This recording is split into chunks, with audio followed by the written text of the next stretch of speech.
இந்த உலகத்திலே படைத்தல், காத்தல், மறைத்தல், அருளல் மற்றும் வினைகளை ஒழித்தல் என்று 5 வினைகளை செய்து கொண்டிருக்கக்கூடிய எம்பெருமானான சிவபெருமானை வணங்கி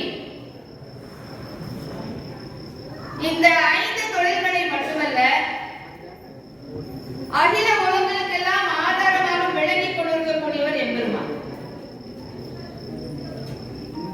அந்த எம்பெருமான் இந்த உலகத்திலே எண்ணற்ற இடங்களிலே கோவில் கொண்டு நம்மை போன்ற வெகுஜன மக்களுக்கு அருள்பாலித்துக் கொண்டிருக்கின்றார் என்பதிலே எல்லளவும் சந்தேகமில்லை.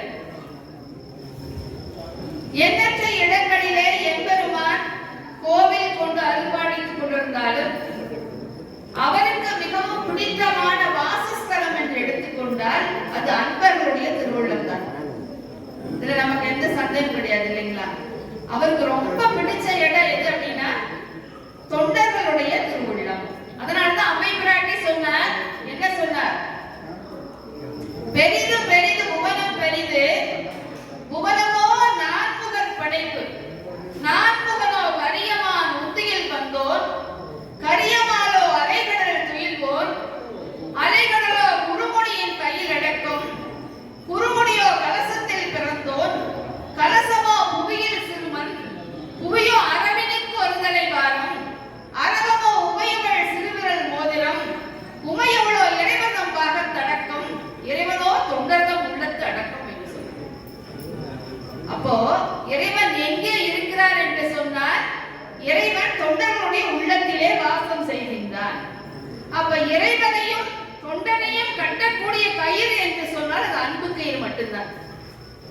அப்போ இறைவன் எங்க வருவார் என்று சொன்னால் எந்த தொண்டனுடைய உள்ளத்திலே அன்பு அதிகமாக இருக்கின்றதோ, அன்பு நிறைந்திருக்கின்றதோ அந்த இடத்திலே இறைவன் வாசம் செய்வார்.